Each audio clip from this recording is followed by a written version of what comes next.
Near the end of the summer of 2017, a group including both Canadian and American staff members of the U.S. Embassy in Havana, Cuba, reported having developed a strange combination of symptoms, that of which included auditory hallucinations, headaches, hearing loss, memory loss, and nausea. Most patients typically experienced a sudden onset of symptoms. The patients would suddenly report hearing grating noises that they would perceive as having come from a certain direction. Others would describe the sound as comparable to driving down the road with your window part of the way down. The patients were evaluated, and it was determined that they had each sustained some form of brain injury. Due to the presence of brain injuries in the affected diplomats, U.S. officials first considered microwave weapons to be a main suspect for the phenomenon. A 2018 study published in the journal Neural Computation agreed with the U.S.'s original assumption of the use of microwave weapons. The author identified exposure via the Frey effect as the source of the injuries. The Frey effect, also known as the microwave auditory effect, is a phenomenon caused by human exposure to pulsed or modulated radio frequencies. It causes audio hallucinations that are usually described as audible clicks or even phantom speech. The cause of these auditory hallucinations is thought to be from thermoplastic expansions of portions of the eardrum when exposed to pulsed or modulated radio frequencies. This effect was first noticed by radar transponders during World War II and would later be weaponized by certain militaries. This wouldn't be the first time that a U.S. embassy experienced a microwave attack. Now dubbed the Moscow signal, the presence of a microwave signal was found to be directed at the U.S. embassy in Moscow, Russia, between the years of 1953 and 1976. This caused widespread paranoia in the American people during the Cold War, over fears that Russia would utilize this attack on the U.S. mainland. However, U.S. officials maintained that there were no adverse health effects sustained by the diplomats who had served at the Moscow embassy during the time.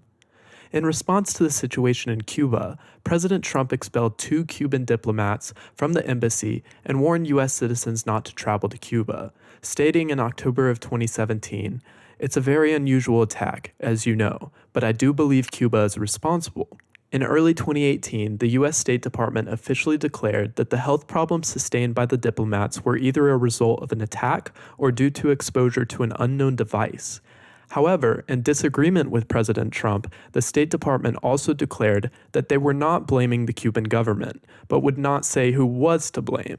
The State Department would go on to remove all non-essential staff from the U.S. Embassy in Cuba in an attempt to limit the number of individuals who could potentially be exposed to the frequencies, or whatever might have been making these people sick. The Canadian government would do the same. A lawsuit would be filed by 14 Canadian plaintiffs who had sustained injuries at the embassy, arguing that the Canadian government failed to protect them or promptly address serious health concerns. However, the case was eventually dismissed by a Canadian judge due to the absence of definitive cause or medical diagnosis pertaining to the injuries. Later in 2018, the Associated Press reported that a classified FBI report found no evidence of an intentional microwave attack on the U.S. Embassy, though later that same year, the New Yorker reported that the FBI's investigation was hindered by conflict with the CIA and the State Department. The article claimed that the CIA was reluctant to reveal the identities of the affected diplomats, citing concerns regarding possible information leaks. Following the reports of the potential attack, the Cuban government promptly denied all accusations. Raul Castro, who was Prime Minister of Cuba at the time, would go on to accuse the U.S. of lying about the incident, stating, "There is no evidence. There is no evidence whatsoever."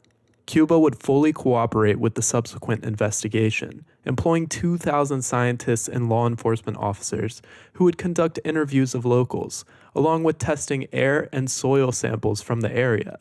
The Cuban government, like the FBI, would also express concern over the CIA withholding the names and medical records of the affected diplomats, stating that the absence of this information would hinder their internal investigation. Studies conducted of the injured diplomats would cause widespread disagreements within the scientific community. A March 2018 study conducted by medical professionals at the University of Pennsylvania described the injuries as a new syndrome that resembles persistent concussion. The study concluded that the diplomats appear to have sustained injury to widespread brain networks. The study was quickly criticized by some experts who argued that there was no proof that any kind of energy source affected the diplomats, or even that an attack had taken place at all.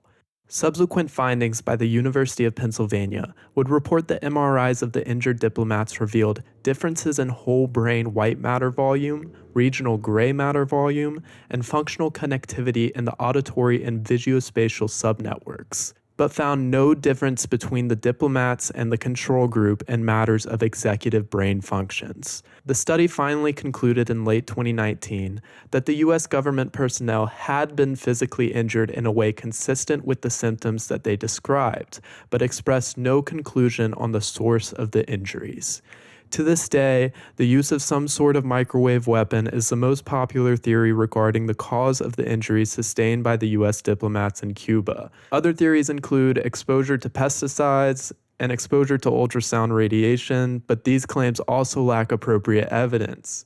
The truth is, we may never know what caused these U.S. diplomats to fall ill. If you have any theories of your own, I'd love to hear about them in the comments. If you like this video, please make sure to give it a thumbs up. Thank you for watching.